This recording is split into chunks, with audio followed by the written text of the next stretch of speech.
The TrueView process, as you probably know, is very different from the shot. Well, actually, I don't know how shot's doing it now, but the process that they licensed to Denton was a dipping process, whereas the TrueView process from the inception has been a magnetron sputter coat process, a completely different kind of technology, and a technology, I think, which has allowed them to move forward consistently with improvements, which we're seeing a great sort of culmination right now.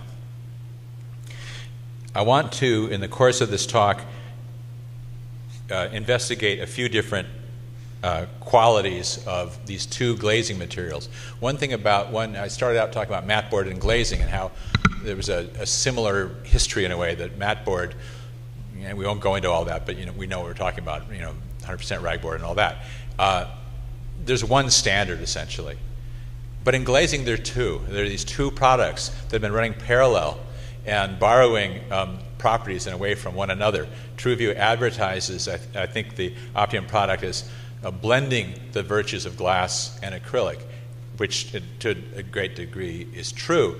But we've seen these two different things, laminated glass and now coated acrylic, which march together and provide a great sort of competitive, I think, energy and motive in the process. We're lucky to have both of them. Now, one of the issues that comes up all the time is the question of weight, and we've just prepared here a little chart, a little table of weight, and this is available over here if you want to take it home. Anybody could do it, but it's something that we use in our shop just to remind ourselves, and also to remind our clients who call and say, well, this piece that's going to be 80 by 140 inches, what's it going to weigh? And that's what this is for. It's quite clear what the difference is. Typically, we know that the glass is about in the same thickness, twice as dense, twice as heavy as acrylic. Another property that is important, and one where acrylic suffers in comparison with glass, is expansion and contraction. So if we were giving points here, we could give points to acrylic on weight, but we give points to glass on expansion and contraction. Again, here's a little chart, something that we use in the shop to remind ourselves.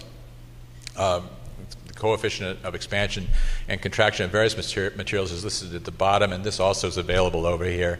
For those of you who can't read it from the back, I'll just say that we have acrylic, aluminum, steel, glass, and pine and oak. And by the way, I didn't say so here, but that's parallel to the grain, pine and oak, not across the grain, which is a very different thing entirely. To take an example, a long piece of acrylic glazing, 100 inches long, nice round number, temperature change of 60 degrees. So let's say it was framed at 70 degrees in a shop, and on a loading dock or in a truck at 10 degrees Fahrenheit, the expansion or contraction we would expect would be 1/4 of an inch. Aluminum, much less, 1/16 of an inch, plus or minus, depending on the direction of change. Glass, only 1/32 of an inch. So we see here that expansion and contraction is still an issue. It is now something of interest to all of us here when we'll talk about static charge in a minute, but this coating on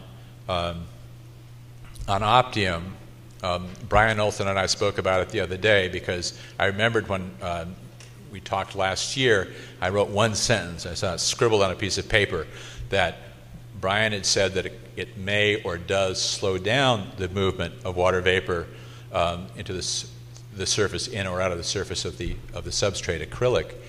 And we talked again this week, and the jury's still out, and that's something that somebody's going to test. Either you guys will, I bet you will, we may too, but if you do it first, then I'll be happy to yeah. It's a matter of great interest. It's an issue that's come up for all of us, especially when the seasons change, because I don't have anything on this chart, by the way, about dimension change from change in relative humidity, partly because it's so 0.1 to 0.2% is the general rule of thumb, allow for that. expansion, contraction, for extremes in change in relative humidity.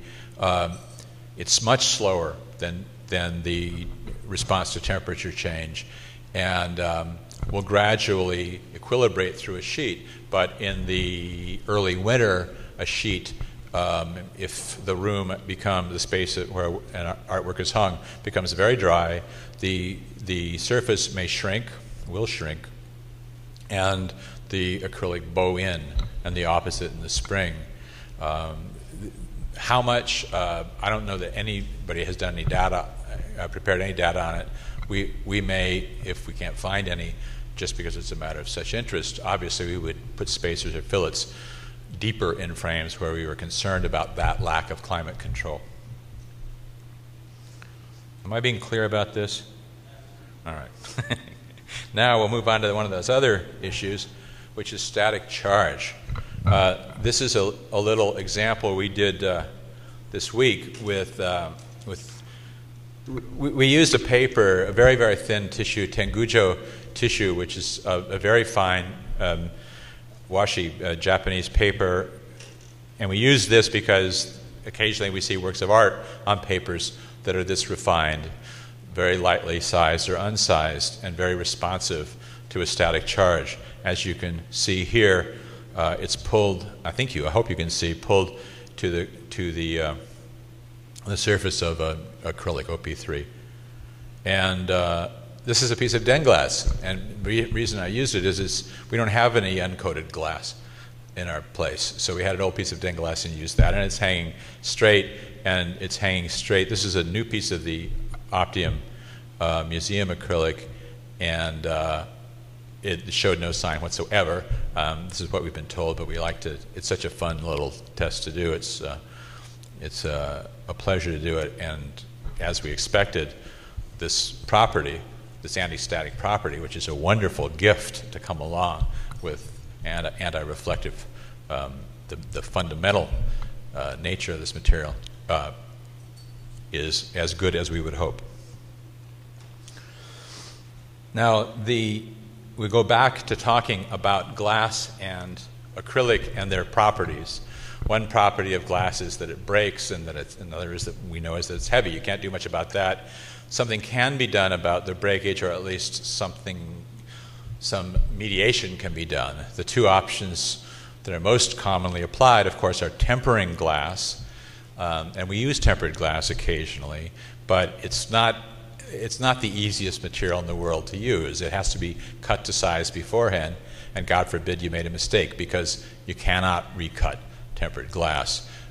It is tougher, and of course when it breaks up into little pebbles. So this is like typically the side and back windows of automobiles.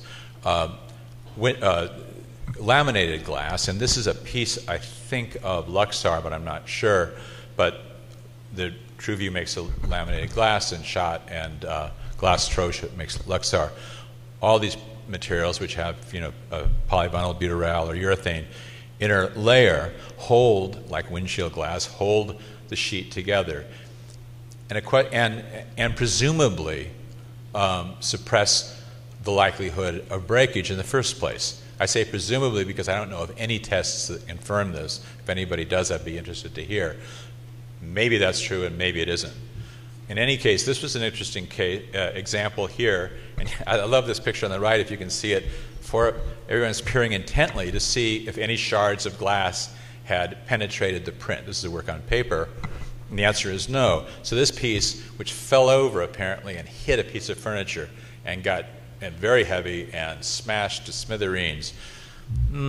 Well, acrylic would not probably have broken in that instance, but I can say in this case, at least, it's an awful lot better than conventional glass. The work was not damaged.